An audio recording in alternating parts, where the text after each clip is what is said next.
This week marks the 30th anniversary of the deadly 1995 Chicago heat wave. 739 Chicagoans would die. The temperature peaked at 106 degrees and the deaths were disproportionately poor and disproportionately black. As Eric Kleinenberg wrote in his book Heat Wave, an invisible killer killed invisible people.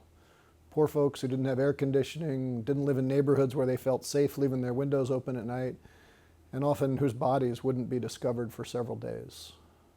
I was 23 years old at the time. I was living in Boston. Hadn't read Kleinenberg's book yet, and to be clear, I hadn't even lived in Chicago yet.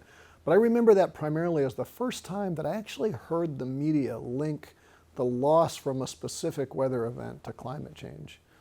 And then a couple years later, when I read Kleinenberg's book, that was the first time I ever thought seriously about environmental justice. They didn't use that word, at least I don't remember they did, but it was the first time I heard people talking seriously about the way that climate change disproportionately hurts the poor, the sick, the elderly, and minorities.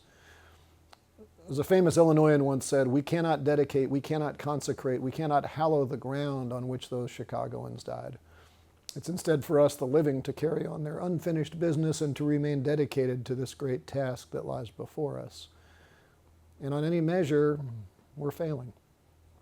Little history. Human beings made the first known fire about 1 million years ago.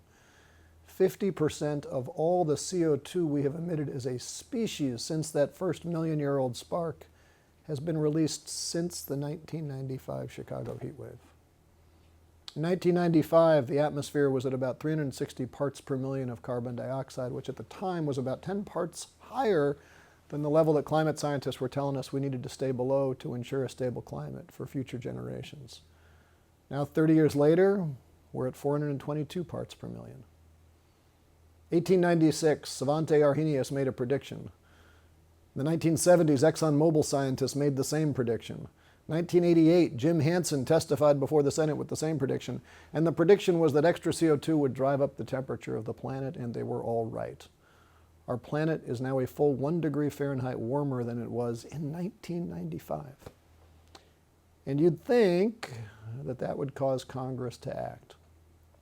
And yet in 1997, 2 years after the Chicago heat wave, every single member of the U.S. Senate voted in favor of the Byrd-Hagel resolution that prevented the United States from joining the Kyoto Protocol, which was an international effort to control greenhouse gas emissions. And so the planet got hotter. 12 years later, 2009, the House of Representatives would pass the Waxman-Markey Act to put a price on CO2 pollution. And this time, the Senate didn't even bother to bring it up for a vote.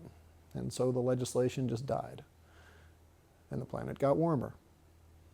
Finally, in 2022, 13 years after Waxman-Markey, we would finally pass the Inflation Reduction Act out of the House and the Senate, a bill I was proud to work on, the biggest climate bill in our nation's history. President Biden signed it into law. It also included significant environmental justice provisions. But that bill passed without a single Republican vote in the House or Senate. And this year, just a few weeks ago, the Republicans voted to repeal the whole thing. And the planet keeps getting warmer. And the climate disasters keep coming as well.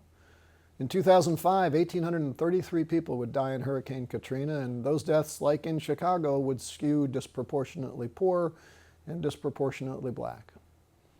Last year, 30 people died in wildfires that raged through Los Angeles and destroyed over $30 billion worth of property. Every Californian is now facing higher insurance costs and less affordable housing, making them all more vulnerable to future climate disasters. 250 people died in Appalachia as Hurricane Helene caused rivers to surge through hollers, in some cases breaching 1,000-year flood levels and wiping away entire communities that still haven't rebuilt.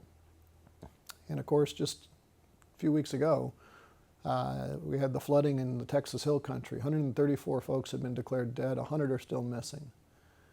Now, we can tell ourselves that every life is precious. We can send our thoughts and prayers to the victims and families. I suppose we can steal a page from the gun lobby and just spew crocodile tears whenever someone suggests that we could have actually prevented this deaths if we'd acted. And instead just say, this is not the time to politicize tragedy. Works for the gun dealers, works for the fossil fuel lobbyists. Maybe we could just do that. Or we could act like the legislative leaders we claim to be. After all, people who were in our shoes 30 years ago were incapable of that leadership. They thought it was easier just to kick the can down the road. Let's prove that we're better than that.